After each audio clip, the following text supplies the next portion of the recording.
धन्यवाद ताई. यानंतर जगन्नाथ काकडे जालना जिल्हा. जगन्नाथ काकडे जालना जिल्हा. हो.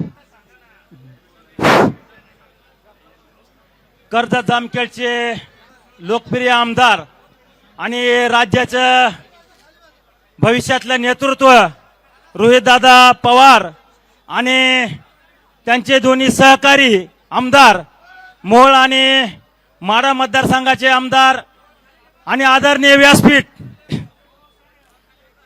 थोडं सर्व कार्यकर्त्याला विनंती, थोडं शांततेत घ्या. लाईव्ह चालू आहे, पूर्ण राज्य बघतंय. सरकारकडे या आंदोलनाचं लक्ष आहे. सरकारला जर तुमच्या आंदोलनाकडे लक्ष द्यायचं हे तर आपण सहकार्य करणं गरजेचं आहे. तेव्हा आज इथं रोहितदादा अन्नत्याग आंदोलनासाठी त्यांनी जे चालू केलंय त्यासाठी प्रथमतः स्वाभिमानी शेतकरी संघटना अहिल्यानगर जिल्ह्याच्या वतीने मी त्यांना या आंदोलनासाठी असा जाहीर असा पाठिंबा देत आहे. परवाच्या दिवशी आता दादा संघ चर्चा झाली. दादांनी सांगितलं 2 दिवसात राजू शेट्टी साहेब स्वतः इथं पाठिंबा देण्यासाठी येणार आहेत.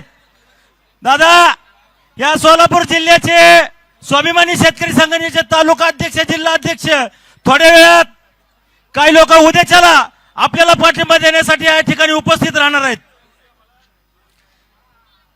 महत्वाचा विषय असा आहे, आज आवर्जून या आंदोलनाचे दखल घेण्याजोगी गोष्ट अशी दादा की आपल्या नगर जिल्ह्याचे श्रीगोंदा तालुक्याचे भारतीय जनता पार्टीचे शेतकरी नेते, ज्यांनी भारतीय जनता पार्टीचं आतापर्यंत भरपूर असं काम केलं, असे आमचे मित्र श्रीगोंदा तालुक्याचे राजेंद्र मस्के हे श्रीगोंद्याहून त्यांचे सगळे सहकार्य घेऊन दादाच्या अन्नत्याग आंदोलनाला पाठिंबा देण्यासाठी आपल्या स्टेजवर उपस्थित आहे. त्यांच्यासाठी प्रथमतः सर्वांनी टाळ्या वाजवा अशी त्यांना विनंती करतो. राजेंद्र मस्के आपल्या स्टेजवर उपस्थित आहेत. बरेचसे मुद्दे आमदार साहेबांनी इथं उपस्थित केलेत. सरकारने त्याची दखल घ्यायची आहे. आतापर्यंत सर्व व्यक्तींनी इथं जी भाषणं केली ती मला वाटतं सगळ्यांनी मवाळवादी केलेली आहेत. मवाळ म्हणजे आधी दादा आम्ही महात्मा गांधीला पुजणारे माणसं आहोत, पण 2 नंबरचा हत्यार आमच्याकडे या देशाचे क्रांतिकारक भगतसिंग सुद्धा आहेत. ही सरकारने याची नोंद घ्यायची. कुठलेही शस्त्र नसलेला आमचा हा पांडुरंग सगळ्या देवांच्या हातात शस्त्र आहे, पण पांडुरंगाच्या हातात कुठलाच शस्त्र नसलेलं आमचं शेतकऱ्याचं दैवत पांडुरंग आहे.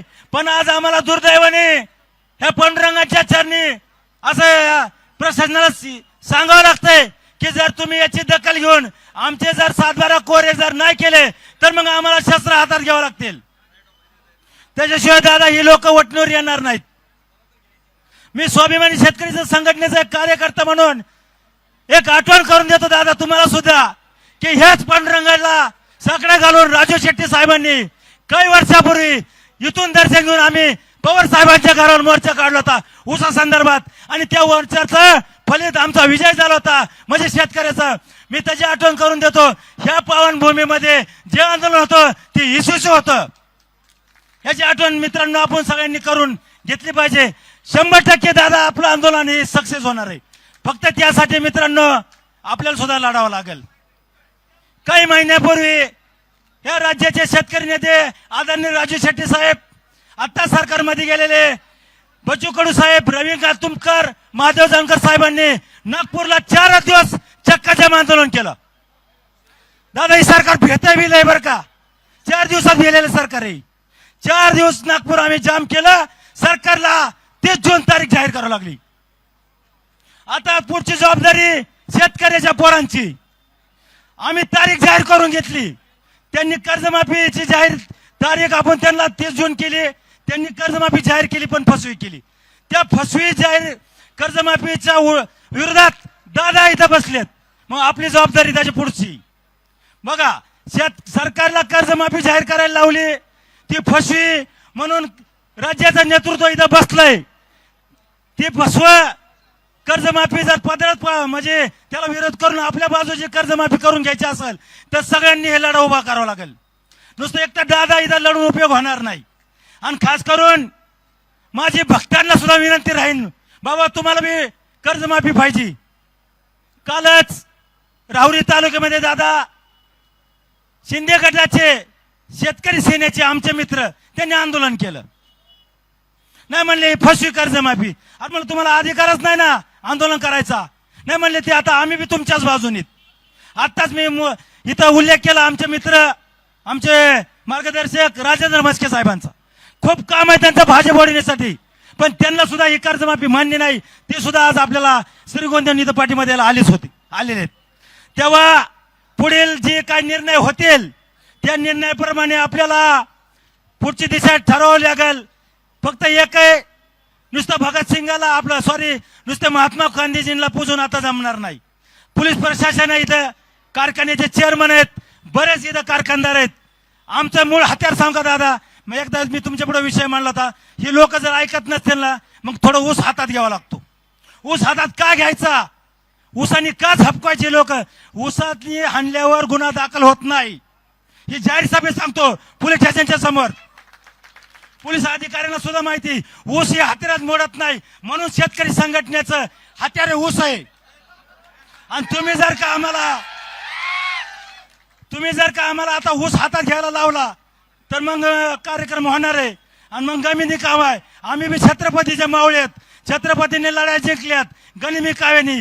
तुम्हाला कुठं अडवायचं आणि कुठं तुम्हाला गाठायचं हे आम्हाला चांगलं कळतंय. तेव्हा जास्तीचं बोलत नाही. मीडियाने सुद्धा या आंदोलनाची सगळे कव्हरेज दाखवणारच आहेत, दाखवत आहेत. या मीडियाचा सुद्धा धन्यवाद देतो. गोदे मीडिया दाखवणार नाही. तेव्हा मी एक छोटीशी विनंती करतो, जाहीर पाठिंबा देतो. आणि आमचे मित्र राजेंद्र म्हस्के ती भारतीय जनता पार्टीचे सक्रिय कार्यकर्ते आहेत, पण ती आपल्या स्टेजवर इथे उपस्थित आहेत. त्यांना सुद्धा मुद्दा आपल्या पटलेला आहे. ते एक छोटंसं त्यांचा आपला पाठिंबा जाहीर करतील.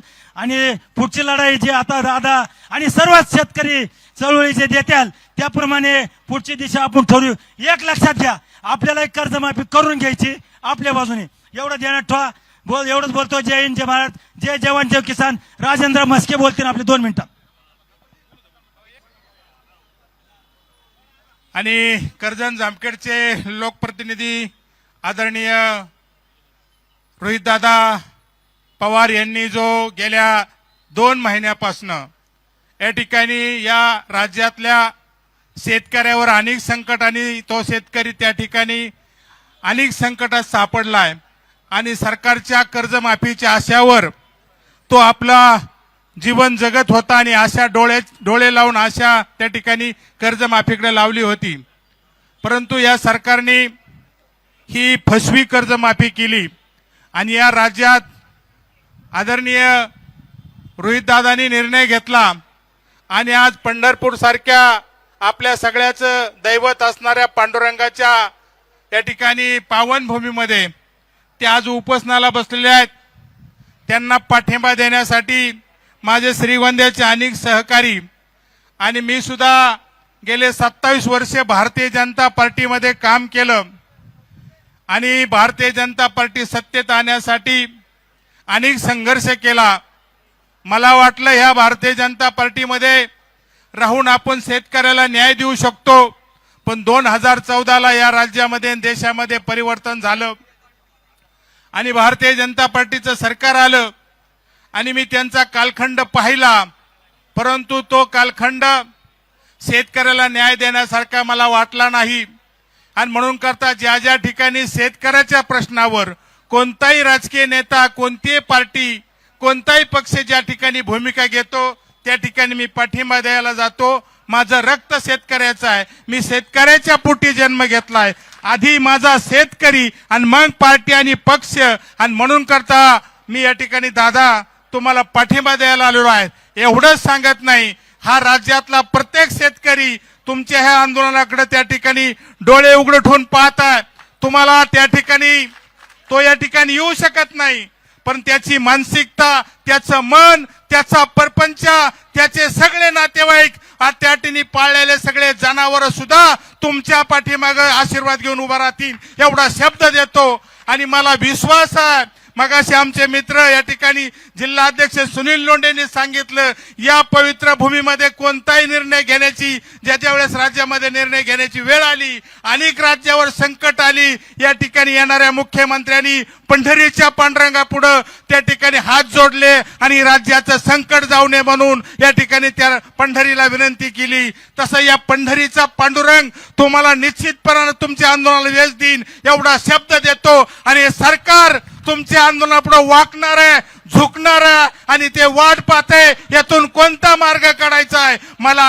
मला विश्वास आहे दादा, हे राज्य तुम्हाला उद्याच्या अधिवेशनामध्ये किमान 10 अटी मागे घेतल्याशिवाय राहणार नाहीत. त्या ठिकाणी ते वाट पाहताय कोणता प्रश्न आपण या ठिकाणी पाठीमागे घेऊ शकतो.